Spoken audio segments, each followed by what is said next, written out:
azan dikumandangkan, Allahu Akbar, Allahu Akbar. Orang yang punya iman itu pasti ada getaran, ada konfirmasi. Minimal ada bisikan dalam hatinya, sudah azan. Pernah merasakan itu gak?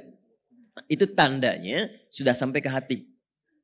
Nah kalau yang belum punya iman atau imannya belum sampai ke hati, cuman di lisan, ya cuma mengatakan saya juga muslim syahadat, ya di KTP saya juga Islam, tapi belum sampai ke dalam hatinya.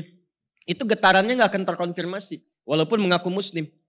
Allahu Akbar, kecilin dikit. Nah, misalnya, padahal muslim misalnya. Nah yang seperti itu di era Nabi sudah ada ayatnya. Itu dibantu untuk dikuatkan. Ya bukan disudutkan, bukan. Dibantu untuk dikuatkan. Minimal didoakan. Supaya imannya sampai ke dalam hatinya. Nah sesuatu yang sudah sampai ke hati itu butuh pembuktian. Karena bahasa hati itu ekspresinya lewat amalan, lewat perilaku. Dari mana taunya dia sedang marah? Ketika lisannya berkata kan, yang keras, tangannya mulai bergerak, kakinya mulai menendang, tandanya itu adalah ekspresi hatinya yang sedang tidak nyaman. Dari mana kelihatan dia bahagia?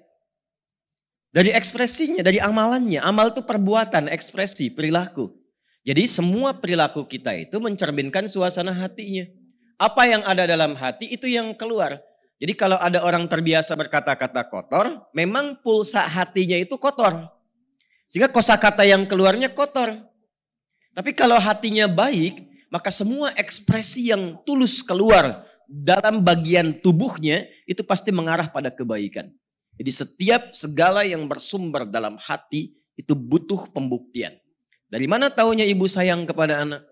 Ketika dipangku, dirawat, disayang, ya. Kemudian diberikan yang terbaik, kan ada ekspresi. Ekspresi itu disebut dengan amal. Ya? Karena itu sering saya nasihatkan kepada para perempuan yang belum menikah. Kalau ada laki-laki mengatakan, aku mencintaimu, jangan percaya. Jangan percaya. Karena cintanya baru di lisan. Ya. Katakan cinta itu seperti iman. Tidak cukup diungkapkan di lisan. Tuliskan namaku di buku pernikahan kita berdua. BPKB ya, buku pernikahan kita. Ya, bikin status tuh. Baik. Nah, jadi dalam konteks kehidupan dunia saja, segala yang di hati butuh pembuktian. Dan nanti pembuktian itu menunjukkan parameter kekuatan apa yang ada dalam hati itu. Semakin dia optimis, semangat, rajin melakukan, ini menunjukkan tekad yang ada dalam jiwanya itu kuat. Demikian pula dengan iman. Seseorang yang mengatakan saya beriman kepada Allah. Dari mana taunya imannya kuat? Maka bisa dilihat dari pembuktian perbuatannya. Dalam bahasa Arab, perbuatan itu disebut dengan amal. Perbuatan yang didorong oleh iman disebut dengan amal soleh. Jadi kalau tanpa iman, amal saja namanya. Kalau tanpa iman ya, itu amal saja. Nggak disebut soleh. Contoh. Bapak kerja nih, ada CSR, dijadikan untuk bangun jalan misalnya. Ya, tapi standar bangun jalan saja, nggak peduli mau dipakai apa misalnya. Walaupun itu baik, itu tidak disebut soleh, itu amal namanya. Ya, ada di era Nabi, dikonfirmasi oleh Sayyidah Aisyah radhiyallahu taala anha dalam satu riwayat, dikonsultasikan, ya Rasulullah si fulan itu orang baik. Sering dia menyumbang, dermawan, sering bantu. Tapi dia belum beriman. Jadi perbuatan baiknya tidak didorong dengan imannya. Kan ada yang belum beriman yang suka bantu orang ya. Kasih sembako misalnya kan. Ada musibah dia kirimkan tenda juga. Nah, apa statusnya di hadapan Allah? Maka turunlah Quran surah ke-25 Al-Furqan di ayat ke-23. Dan di situ disebutkan amalnya tapi tidak disebutkan salehnya. Wa qadimna ila ma'amilu min amalin faja'alnahu haba'an manthura.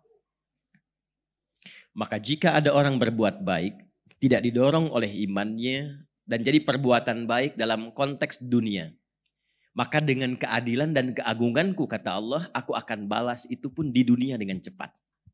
Adilnya Allah dibalas. Tapi karena sifatnya dunia, maka balasannya dunia. Kalau perbuatan dunia dibalas akhirat, Allah tidak adil. Tapi karena Allah maha adil, dibalas di dunia. Apa balasannya? Dia diapresiasi, ya kan? Disenangi orang sekitarannya, karirnya meningkat. Itu dunia, hukum dunia yang berlaku. Tapi ketika kembali ke akhirat, perbuatan yang dikerjakan itu tidak mampu terkonversi menjadi bekal akhirat. Karena ke akhirat bekalnya beda. Beda, gak bisa sama. Anda dari Indonesia ke Malaysia, maaf mata uangnya sama nggak? Aturannya sama nggak? Beda. Ke Amerika sama nggak? Beda. Di dunia saja pindah tempat beda. Sekarang Anda mau ke akhirat, pengen sama hukumnya. Ya nggak bisa Joni. Nggak sama. Ya, mesti ada perbedaan spesifik. Karena itulah nanti kunci akhirat itu adalah iman. Untuk dunia jadi berkah, untuk akhirat jadi pahala. Itu konsepnya. Jadi sesuatu yang dikerjakan di dunia dengan iman, itu melahirkan berkah namanya. Jelas? Apa itu berkah? Ziyadatul khair, bertambah nilai kebaikan ya. Jadi orang tuh kalau beriman pasti baik. Ini mata nih memandang ya. Tapi kalau mandangnya pakai iman, pasti melihatnya yang baik-baik. Gak akan mungkin yang gak baik dilihat. Ini lisan nih, bertutur. Kalau bertuturnya pakai iman, itu pasti berkata yang baik-baik. Gak mungkin berkata yang tidak baik. Itu sedang berjalan tuh, sedang merapat tuh. Ya. Kalau merapatnya pakai iman, gak mungkin dorong-dorongan.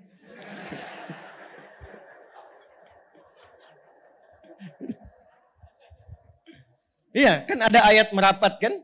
Tadi majlis ilmu. Coba cek Quran surah 58 ayat 11. Pakai iman kan?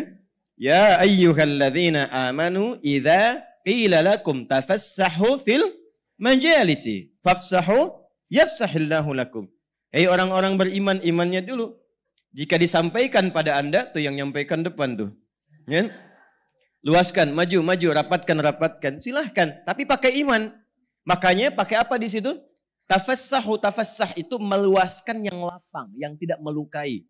Tidak lompati orang, ya, tidak nginjak orang gitu. Duduk saling berbagi dalam kebaikan, tafassah. Dan itu hanya bisa dilakukan oleh pemilik iman. Ya.